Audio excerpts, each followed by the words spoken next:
네, 여기 실수해도 괜찮아 묵상 간증입니다. 1년여의 취업 준비 끝에 얼마 전부터 저는 체험형 청년 인턴으로 한 공기업에서 일하게 되었습니다. 떨리는 마음으로 첫 출근을 한 날 지체장애가 있는 저를 사람들이 이상하게 보지 않을까 노심초사했지만 다행히 회사분들은 저를 있는 그대로 봐주셨습니다. 그러니 주님이 제게 꼭 맞는 회사를 붙여주신 것 같아 감사했습니다. 그런데 얼마 후 차장님이 저를 따로 부르시더니 전화 업무를 맡아줄 수 있는지를 물으셨습니다. 하지만 평소 통화에 대한 두려움이 있는 저는 바로 안 될 것 같습니다 라고 말했습니다. 그동안 제가 왜 통화를 두려워하는지 생각해 보았는데 원인은 제 목소리와 청각에 있습니다. 저는 뭔가 앵앵거리는 듯한 제 목소리를 싫어합니다. 게다가 보청기 없이는 소리가 잘 들리지 않기에 사람들과 대화할 때 조심스러운 부분이 있습니다. 그러니 전화 업무는 제게 큰 산과 같았습니다. 하지만 차장님이 실수해도 괜찮으니 한번 해보라고 하셔서 어쩔 수 없이 알겠습니다 라고 대답했습니다. 근데 면담을 마치고 공항 발작이 찾아왔고 저는 몇 분을 자리에서 움직이지 못한 채 가쁜 숨을 고르며 하나님께 울부짖었습니다. 오늘 본문에서 곤고한 마음으로 하나님을 예배하는 야곱에게 야곱아 야곱아 하시며 하나님이 나타나시고 이에 야곱은 내가 여기 있나이다 라고 답합니다. 하지만 저는 야곱과 달리 하나님의 부르심을 피하고만 싶고 이 상황에 순종하기 싫었습니다. 그때 마침 차장님이 제게 오셔서 제가 다 책임질 테니까 실수해도 괜찮아요 라고 또다시 말씀해 주셨습니다. 그런데 그 말이 제게는 하나님이 두려워하지 말라고 하시는 것처럼 들렸습니다. 그러면서 회사에서 인정받고 싶은 마음에 혹여 실수할까봐 전화 업무를 피하고 싶어한 저의 완악함이 깨달아져 회개가 나왔습니다. 이후 저는 또한 하나님이 환경임을 인정하고 성령의 힘을 의지하여 전화 업무에 도전했습니다. 감사하게도 현재까지 별탈 없이 업무에 적응해 가고 있습니다. 야곱이 하나님의 말씀을 따라 모든 자손을 데리고 애굽으로 갔듯이 저도 날마다 약속의 말씀을 붙들고 회사 생활할 수 있기를 기도합니다. 적용하기입니다. 매일 5분씩 제 목소리를 녹음해서 들어보고 목소리도 괜찮네라고 하며 스스로를 다독이겠습니다. 전화 업무 중에 실수가 있더라도 당황하지 않고 죄송합니다. 다시 한번 말씀해 주시겠어요? 라고 말하겠습니다. 네, 여기 묵상 간증 정말 그 연약한 부분이 있는 것이죠. 이분에게 있어서는 전화에 대한 부분, 통화에 대한 두려움이 있었었는데 그때 공항 발작이 올 정도였다라고 해주고 있지만 그 가운데 하나님께 울부짖었을 때 오늘 말씀에 나와 있는 이제 하나님이 야곱아 야곱아 하시면서 이렇게 두려워하지 말라고 하는 것이 그때 또 차장님이 제가 다 책임질 테니까 실수해도 괜찮아요 라는 것이 주님이 정말 하나님이 두려워하지 말라고 하시는 것 같았다라고 하면서 회사에서 인정받고 싶은 마음에 실수할까봐 전화 업무를 피하고 싶어한 저의 완악함이 깨달아져 회개가 이렇게 나왔다고 하고 있습니다. 네, 오늘은 창세기 46장 1절부터 7절인데요. 야곱에게는 두려움이 있었던 거예요. 그 두려움은 뭐냐면 약속의 땅인 이 가나안을 떠나야 되는, 지금 이제 애굽으로 가야 되는 그 아들 요셉을 만나러 가야 되기 때문에 그의 안에 두려움이 있었던 것이죠. 근데 여러분, 우리가 약속의 땅에 대해서 먼저 좀 생각을 해봐야 됩니다. 우리가 생각하는 약속의 땅은 뭔가 잘 되고 고난이 없고 여러 가지 내가 원하는 일들이 일어나는 곳을 약속의 땅이라고 생각하는데, 지금 이 야곱이 머물고 있는 약속의 땅은요, 사실은 그런 땅은 아닙니다. 아버지와 어머니가 갈등했던 곳, 형 에서와 갈등이 있었던 곳이고요. 그리고 20년 만에 이제 외삼촌 라반의 집에서 야곱이 돌아온 후에 이 가나안 땅은 그에게 호의적이지 않았습니다. 딸 디나가 강간을 당했던 세겜도 있었고요.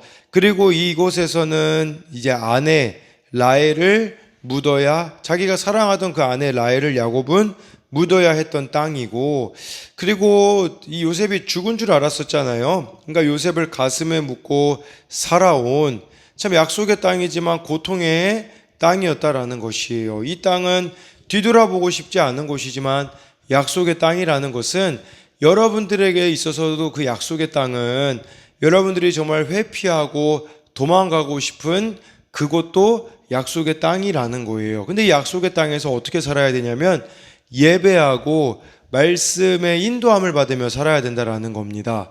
1절 말씀을 이제 보면요. 이스라엘이 모든 소유를 이끌고 부엘세바에 이르러 그의 아버지 이삭이 하나님께 희생 제사를 드리니라고 해가지고요. 야곱은 원래 헤브론에 거주하고 있었거든요. 그런데 그 헤브론에서 남쪽으로 43km 떨어져 있는 부엘세바로 가서 하나님께 희생제사를 드립니다.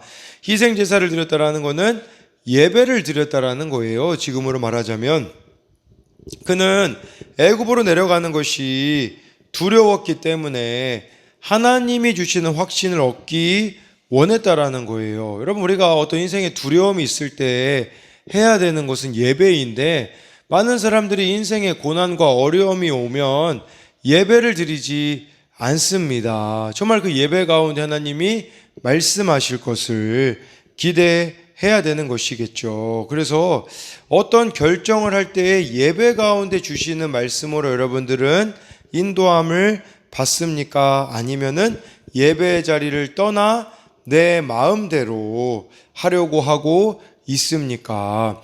그런데 여기 보니까 여러분들이 여기서 주목해서 봐야 되는 것은 이스라엘로 야곱을 표현할 때가 있고 야곱으로 표현할 때가 있어요. 근데 여기 1절에서는 이 야곱을 이스라엘로 표현을 해주고 있습니다.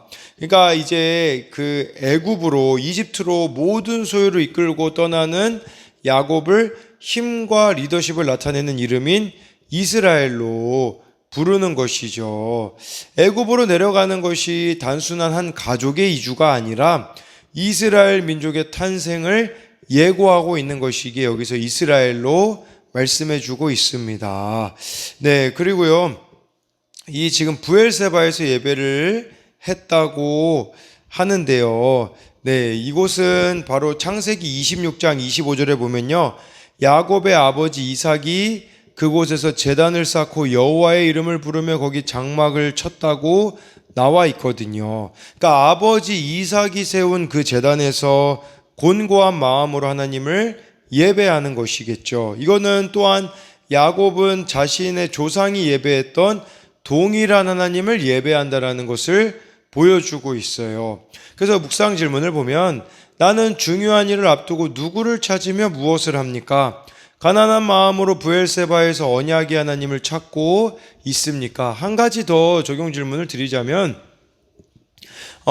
적용 질문이라기보다는 여러분들이 신앙이 중요한 이유가 여기에 있어요. 자녀들이 여러분들의 그 뒷모습을 보고서는 이렇게 우리가 정말 신앙인으로서 이 이삭이 예배하는 모습을 또 보여줬기 때문에 야곱이 어려울 때는 예배하는 모습을 동일하게 보여주는 겁니다. 그러니까 이 약속의 땅에서 우리가 예배하는 모습을 보여주며 살아가는 것, 그것이 진정한 우리들의 인생의 축복이 아니겠습니까? 또 자녀들에게 마땅히 보여야 될 것이 아니겠습니까? 정말 어려움이 있을 때 말씀으로 인도함 받는 모습, 예배 가운데 나아가는 모습을 우리가 물려줄 수 있다면 그것보다 더 큰 유산이 어디에 있겠습니까? 2절에 보니까요. 그 밤에 하나님이 이상 중에 이스라엘에게 나타나 이르시되 야곱아 야곱아 하시는지라 야곱이 이르되 내가 여기 있나이다 하매 라고 해서요. 하나님은 이곳에서는 또 야곱이라고 말씀해 주고 있어요. 야곱아 야곱아 이렇게 하나님이 부르셨다라는 것은 이런 야곱의 연약함을 하나님이 이렇게 수용하시겠다라는 겁니다. 그래서 이 야곱이라는 이름을 사용하신 것이겠죠.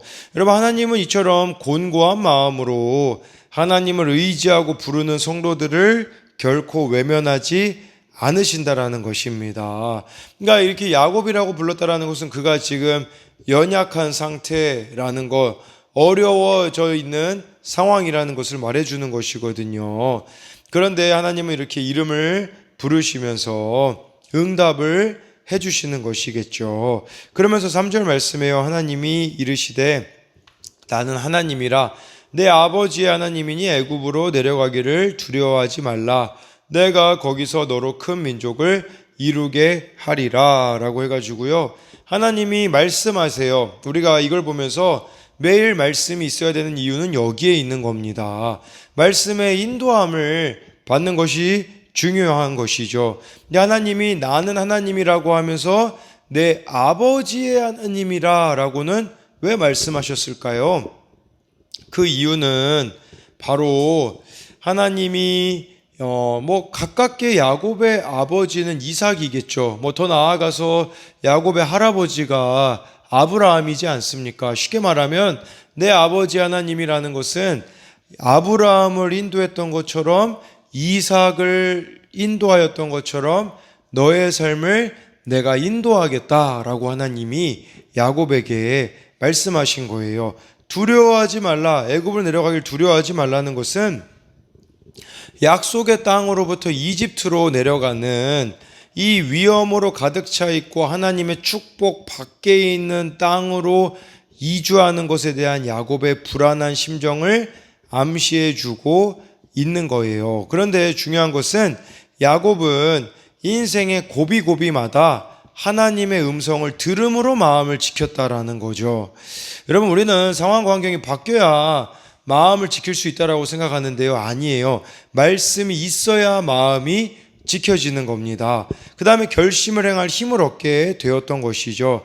하나님은 항상 그의 발목을 잡는 두려움을 평안과 용기로 바꾸어 주셨습니다. 여러분, 하나님과 함께 한다는 것은 말씀이 있는 하루를 사는 걸 말하는 것이죠. 그렇지만 여러분, 왜 우리들 가운데 두려움이 있습니까? 그날 주시는 말씀이 없기 때문이라는 거예요. 성령님도 마찬가지예요. 여러분, 요한복음 14장 26절에 성령님에 대해 이렇게 나와 있어요. 보혜사 곧 아버지께서 내 이름으로 보내실 성령, 그가 너희에게 모든 것을 가르치시고 내가 너희에게 말한 모든 것을 생각나게 하리라. 성령님이요, 예수님의 모든 말씀을 생각나게 해주신대요.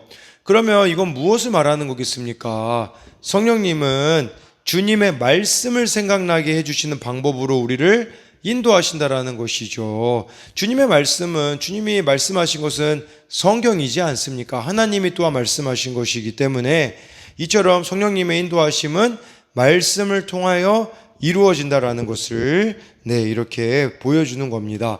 4절에요. 내가 너와 함께 애굽으로 내려가겠고 반드시 너를 인도하여 다시 올라올 것이며 요셉이 그의 손으로 내 눈을 감기리라 하셨더라 라고 해가지고요.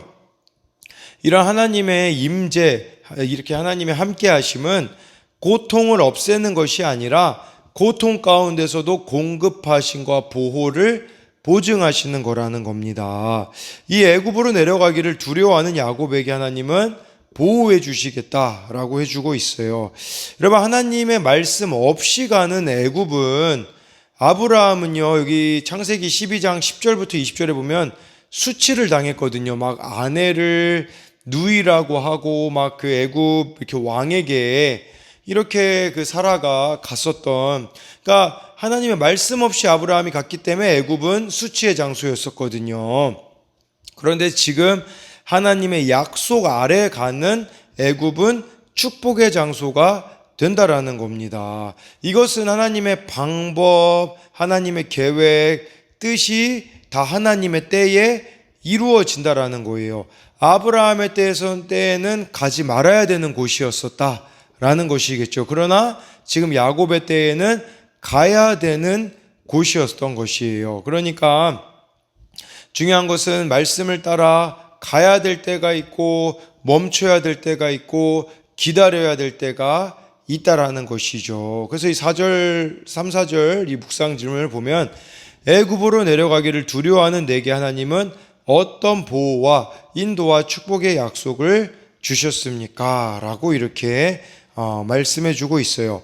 5절에요. 야곱이 브엘세바에서 떠날새 이스라엘의 아들들이 바로가 그를 태우려고 보낸 수레에 자기들의 아버지 야곱과 자기들의 처자들을 태우고, 여기서요, 야곱이 브엘세바에서 떠날새, 이 떠날새라는 단어를 원어로 보면요, 빠르고 결단력 있는 행동을 표현하는 데 사용합니다.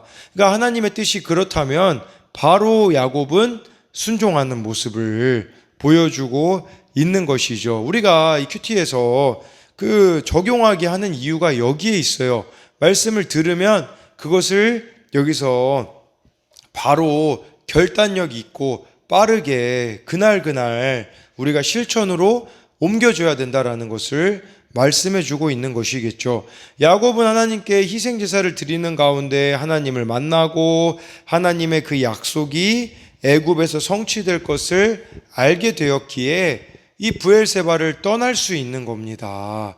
우리도 참 떠나기 힘든 자리들이 있잖아요. 말씀이 들려져야 그 자리를 떠날 수가 있고 가야 될 것에 대한 두려움도 있지 않습니까? 만나야 될 사람이 있고 방문해야 되는 곳이 있는데 두려움이 있지 않습니까? 그러나 말씀의 인도함으로써 이렇게 평안과 담대함으로 우리가 나아가야 한다라는 겁니다. 그래서 우리도 또 적용을 질문을 한번 해보자면 내가 믿음으로 떠나야 될 곳은 어디가 있으며 믿음으로 가야 되는 곳은 어디에 있습니까? 또한 믿음으로 여러분들이 정말 머물러 있어야 되는 곳은 어디가 있겠습니까? 6절을 보면요, 그들의 가축과 가나안 땅에서 얻은 재물을 이끌었으며 야곱과 그의 자손들이 다 함께 애굽으로 갔더라 라고 해서요, 이 가나안 땅에서 얻은 재물을 가지고 야곱과 그 모든 자손들이 다 애굽으로 갔는데 7절 보니까요, 이와 같이 야곱이 그 아들들과 손자들과 딸들과 손녀들 곧 그의 모든 자손을 데리고 애굽으로 갔더라 라고 말씀해 주고 있습니다. 이때 갔었던 자들이 70명이라고 이제 그 이후에 말씀들에 보면 기록이 되어져 있거든요. 근데 이 70명은요, 야곱과 함께 간 가족의 수는 66명이고 거기다가 야곱하고 요셉의 두 아들까지 더하면 70명입니다. 이 70명이라는 숫자는 큰 민족을 이루기에는 적은 숫자이지만 하나님의 민족을 이루는데 기초가 되는 의미 있는 숫자라는 것을 이렇게 말씀해 주고 있습니다. 적은 수였었어요. 적은 수. 그러나 이 70이라는 숫자 자체는 성경에서 숫자 7하고 10이 완전수거든요. 7 곱하기 10은 완전한 것을 말하는 거겠죠. 그러니까 인간적으로 보기에는 너무 소수예요.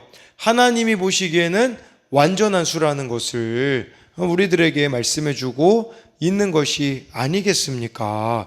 저도 이 숫자를 보면서 그런 생각이 들더라고요. 어제 청소년 소그룹 모임을 시작했는데, 그렇게 많은 아이들이 오지는 않았으나, 그럼에도 불구하고 계속해서 이 아이들을 그 모임에 참여하게 하고, 청소년부도 옛날에 비해 많은 수가 모이는 것은 아니지만, 정말 이 아이들이 구원받는 숫자가 될 수 있다면 그것보다 더 완전한 것이 어디에 있겠습니까? 어느 숫자가 많은 것도 중요하겠지만 완전한 숫자인지 구원받은 숫자인지 이런 것도 우리가 생각해 봐야 되는 것이죠. 그래서 여기 나와 있는 적용 질문처럼 하나님의 사명과 약속이 있는 곳을 향해 모든 가족과 재물을 데리고 가고 있습니까?